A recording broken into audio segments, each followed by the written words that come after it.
Gruff Bath, alright. What are you expecting? Will we see the strong side tomorrow? We'll be pretty consistent from where we were last weekend. We may make more changes earlier in the game, especially with forwards. We're mindful of the Treviso game, and we want to get 13 forwards up to speed, considering that you need a lot of firepower coming off the bench in Treviso. So there'll be changes up front, probably a little bit more consistency from the backs again. There won't be that many changes in the back line. It may be a case then of just protecting players perhaps in the last quarter, but depending on the ebb and flow of the game, really. Anybody available for you this week that wasn't available last week? Ryan and Duncan, both fit and itching to go actually, and like I said, with the forwards in particular, it's important we get certain people on the field. What did you take out last week's game? A bit disjointed before the game, but afterwards, how did you It was pretty pleasing. I think there was long periods of possession, which in itself is pleasing, that we controlled that aspect of the game, albeit there was times where we did look shapeless, and we've identified reasons why that was, and we've got to certainly bring a little bit more consistency to what we're doing on a weekly basis and try and bed down some new combinations, but obviously look at how we perhaps possess more of an attacking threat at certain times, and especially without the ball then as well. We flipped that lacking shape in attack when we did concede possession, especially early doors. We were all at sea, and there's some different reasons for that. Again, perhaps some personnel issues, but also as a team perhaps we lacked energy in a couple of things, and we half expected that given our conditioning load, but we expect a little bit more ruthlessness around that part of our game this weekend, and obviously as prep for Treviso, it's vital that we bring a bit more intent. Did that come through okay? Just went out for something like that? Yeah, he did, and he was probably a victim of us being disjointed in some parts of our game, that we couldn't get him on the ball as much as we planned to be fair. He's an important weapon for us, and he was probably slightly disappointed on one hand that he hadn't had as many opportunities as we planned, but the process of him being on the field and just feeling his way back in was crucial to us, and overall we're pretty pleased with that. So I'm Ryan back, a big boost is that, just had the season as well? Yeah, it will be. It was great to have him actually in the early part of the summer. He's having the benefits of a longer summer than he's probably had for a fair while, given his international demands in the past. So physically he's been in a good place, picked up the odd bump and bruise, which meant he missed last weekend, but we've been doing some of the Premiership evenings, and as a leader in the group he's been really important just to bed down a couple of things, and obviously as a player himself he's itching to get it back out there, and his record speaks to himself when he's on the field.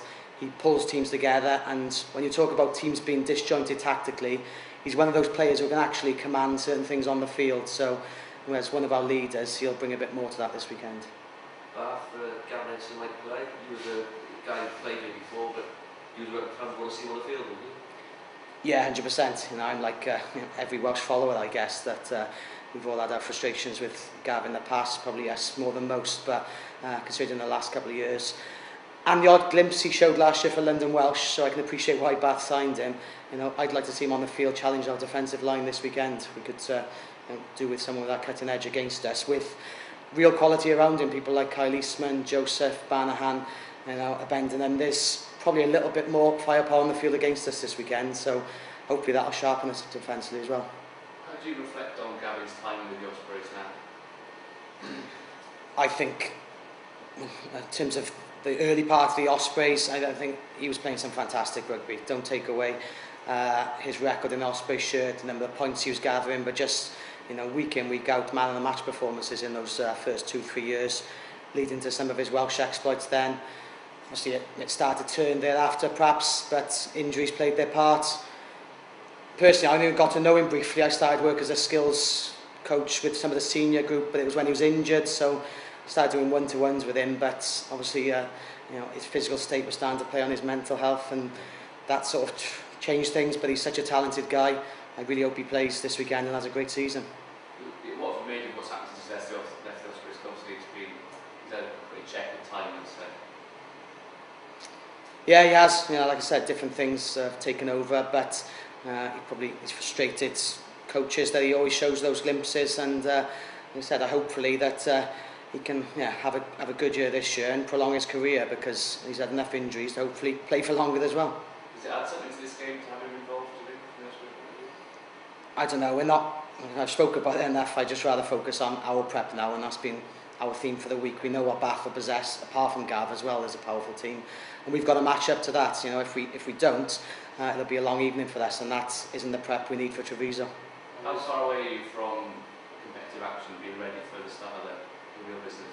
Yeah, we feel we're in good health. We feel these 2 games are probably the icing on the cake in terms of a good, long, hard pre-season. Bedding down perhaps a bit more consistency than we've had this time last year in selection, knowing exactly what we want to go into the season with, and knowing exactly, you know, what we stand for and how we want to play this week and next. How was Ashley back? Came off last week. Is he okay? Yeah, he's fine. Yeah, he did obviously you know, pulled up with a bit of a bruise there, but I think that was just a symptom of the day itself, where they were, you know, very physical and looking to knock us off our stride. But again, a real good game for us as prep for a Treviso side and a Bath side who have got some physical guys in defence who will, you know, have that intent. So it was good for us tactically to prepare in that vein as well, but also coming through it unscathed as we had was good for us, and Ashley in particular. Is it fair to say the line won't be involved in that first match in Treviso?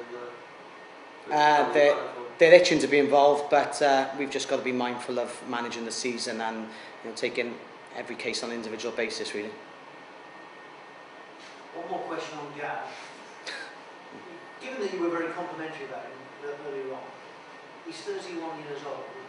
What do you think his motivations are in terms of what he can still achieve in the game? I always found him, and I remember him coming through the system in terms of getting capped by Welsh youth and then playing feeder and obviously going to 21s, as someone who really passionate about rugby. We speak to him and he's got a lot of rugby knowledge. You know, a lot of pro players just live in their own bubble really, without a knowledge of rugby itself, but actually he's knowledgeable of the game itself, the tactical nuances around the game, and what he can offer. Now, you know, that in itself is a positive sign that he knows he can, you know, dominate games if and when he's physically able. So I just hopefully that can push him, and after this weekend, Bath on to achieve some things this year.